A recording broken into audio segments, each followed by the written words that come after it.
আসসালামু আলাইকুম everyone my YouTube family, কেমন আছেন আপনারা সবাই?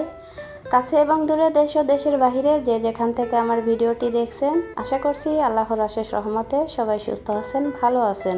আলহামদুলিল্লাহ, আমরাও ভালো আছি। সাইমা আক্তার ব্লগ চ্যানেলে আর একটা নতুন ভিডিও দেখার জন্য আপনাদের সবাইকে আমন্ত্রণ জানাচ্ছি। আশা করছি আপনাদের ভালো লাগবে। আজকের ভিডিওটি আমি সন্ধ্যা থেকেই শুরু করেছি। আব্বা তাদের নিজেদের জন্যই 2টা মাছ এনেছিল, কিন্তু মা একটা রেখেছে আর একটা আমার জন্য পাঠিয়ে দিয়েছে। আমার ছেলে মেয়ে পাঙ্গাস মাছ খেতে খুব পছন্দ করে, তাই মা আমার জন্য একটা পাঠিয়ে দিয়েছে। কিন্তু মা অবশ্য কুটে দেয়নি, কারণ মা শারীরিকভাবে একটু অসুস্থ, তা মা কুটে দিতে পারেনি। আমিও ফ্রিজে রেখেছিলাম, কারণ আমারও কেমন জানি জ্বর আজ 3-4 দিন ধরে, তা আমার আর করতে ইচ্ছা করেনি, আমি ফ্রিজে রেখে দিয়েছিলাম। কিন্তু হঠাৎ করে মাইকিং করলো যে কাল সারাদিন বিদ্যুৎ থাকবে না, আর বিদ্যুৎ না থাকলে তো পানিও থাকবে না। আমাদের বিল্ডিংয়ে অবশ্য 14টা ফ্যামিলি, আর কারেন্ট না থাকলে অল্প সময়ের ভিতরেই পানি শেষ হয়ে যায়। অনেক ফ্যামিলি তো, তাই আর কি পানিতে হয় না, সারাক্ষণ পানির প্রয়োজন হয়। তাই এখন দেখলাম যে আমি যদি এখন মাছটা কুটে রাখি, তাহলে আমার সকালে একটু সুবিধা হবে। আর মাছ কোটার সময় যদি পানি না থাকে, তখন বুঝুন অবস্থা কেমন হয়। তাই আমি এখন মাছটা কুটে রাখছি, আর সকালে যেগুলো রান্না করব সেগুলো আলাদা করে ফ্রিজে বাটিতে করে রেখে দিয়েছি। এটা হচ্ছে পরের দিন সকালের ভিডিও। Good morning everyone. আমি সকালে নামাজ কালাম পড়ে তারপরে আমার প্রথম কাজ হচ্ছে পানি ধরে রাখা। যেহেতু পানির সংকট হবে, বিদ্যুৎ যেহেতু থাকবে না, সেহেতু পানিও থাকবে না, তাই আমি প্রথমে পানি ধরে নিচ্ছি। আমি এই বাকেটে ঘর মোছার জন্য ধরে নিয়েছি, আর এই লাল বালতি, আমার এরকম 2টা বালতি আছে, এইগুলো আমি ব্যবহারের জন্য 2 বালতি পানি ধরে রেখেছি।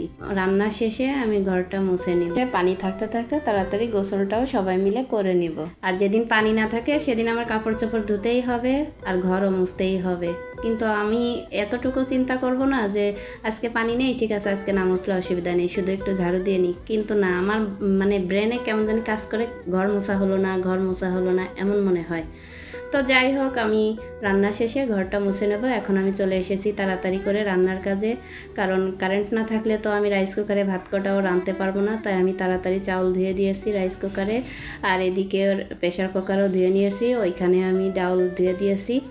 আর এখানে যে ফ্রিজের থেকে মাছ বের করে নিয়েছি, মাছটাকে আমি একটু পানি দিয়ে ভাসিয়ে, একটু গরম পানি দিয়ে আমি তাড়াতাড়ি করে ছাড়িয়ে নেব, কারণ গরম পানি না দিলে তাড়াতাড়ি ছাড়াবে না, আর আমার কারেন্ট যেতে যেতে রান্নাও হবে না।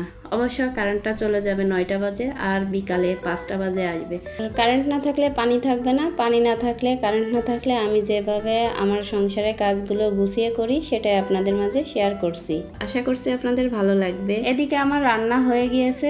অফ ক্যামেরায় আমি বিছানাটা সুন্দর করে গুছিয়ে নিয়েছি। এখন আমি সুন্দর করে ঘরটাকে মুছে নিচ্ছি। আসলে সম্পূর্ণ ভিডিও যদি আমি এখন আপনাদেরকে দেখাতে যাই, তাহলে আমার ভিডিওটা অনেক বড় হয়ে যাবে, আর বড় ভিডিও কেউ দেখতে চায় না। একবারেই ছোট করে ভিডিওটি আপনাদের মাঝে শেয়ার করছি। আমারও ইচ্ছা করে আসলে বড় বড় ভিডিও দেওয়ার জন্য। অনেক আপুদের দেখি 10 মিনিট, 15 মিনিট, 20 মিনিটের ভিডিও শেয়ার করে। আমারও ইচ্ছা করে বড় বড় ভিডিও দিই, আর আপনাদের সঙ্গে মন খুলে একটু গল্প করি। এই ছোট ছোট ভিডিও দিই, কিন্তু আমি আসলে সব কথা বলতে পারি না আপনাদের সঙ্গে। অনেক কথা রয়ে যায়। ভিডিও যখন শেয়ার করি তখন মনে হয় এই কথাটা বললাম না কেন, ওই কথাটা বললাম না কেন, এমন মনে হয় আর কি। তো যাই হোক, কিছু করার নেই, ছোট ছোট ভিডিও দিই। কোনো একদিন যদি ভালো করতে পারি, তখন হয়তো বড় ভিডিও দিব। প্রতিটা মেয়ের কাছেই তার সাজানো গোছানো সংসারটা হচ্ছে তার স্বপ্নের নীড়। আমারও এই সংসারটা হচ্ছে আমার কাছে একটা স্বপ্নের নীড়। আমি আমার এই নীড়টাকে সুন্দর করে হাজারো বাধা অতিক্রম করে আমার এই সংসারটাকে গুছিয়ে রাখার চেষ্টা করি সব সময়। তো আপ ক্যামেরায় গা গোসল দিয়ে ফেলেছি। এটা হচ্ছে 12টার দিকের ভিডিও। আমি এখানে আমার ছেলের জন্য একটা বেদানা ছুলে রাখছি। আমার একটা কষ্ট কি জানেন, আমার ছেলে মেয়ে দুটাই একই রকম। আমি যখন কোনো খাবার তৈরি করি, তখন চুলার পাড় থেকে আমার ছেলে মেয়ে দুইটা কখনোই কোনো কিছু খেতে চায় না। ওরা বলে যে আম্মু একসাথে তৈরি করেন, আমরা একসাথে খাবারটা খেয়ে নিব। কিন্তু চুলার পাড় থেকে আমরা কত মায়ের কাছ থেকে খেয়েছি, কিন্তু আমার ছেলে মেয়ে কেন জানি একই রকম দোটা হয়েছে, চুলার পাড় থেকে খেতে চায় না। আমি আরও জোর করি। এখন এই বেদানাটা আমি বেছে নিচ্ছি। আমার ছেলেকে এতবার করে বলছি, ও নেবে না। যখন বলছি যে তাহলে আমিও বেছে দেব না, তুমি যদি না নিয়ে খাও, তাহলে আমি আর বেছে দিব না। তাই এখন এক পাশ দিয়ে আমার ছেলেটাই যে নিয়ে খেতে শুরু করেছে আর কি।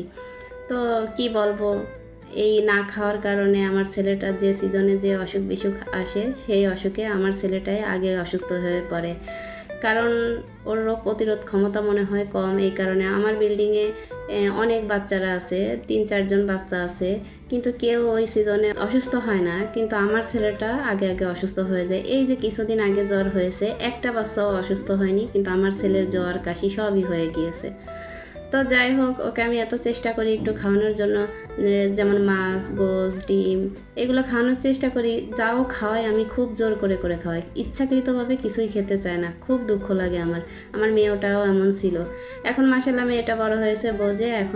এখন আর ওকে নিয়ে কোনো টেনশন নাই, কারণ ও এখন ঠিক মতো নিজেরটাই নিজে ভালো মন্দ বোঝা শিখে গিয়েছে। এখন একটু ছেলেটাকে নিয়ে টেনশন।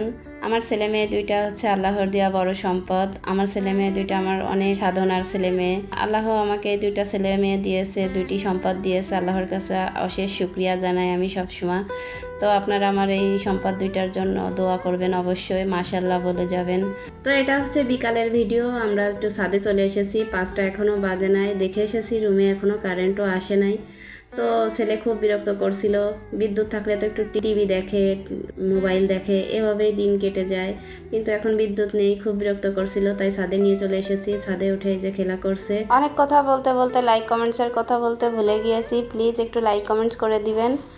ভিডিওটি এখানেই রাখবো। দেখা হবে নতুন কোনো ভিডিওতে। ততক্ষণে সবাই ভালো থাকবেন, সুস্থ থাকবেন। আল্লাহ হাফেজ, আসসালামু আলাইকুম।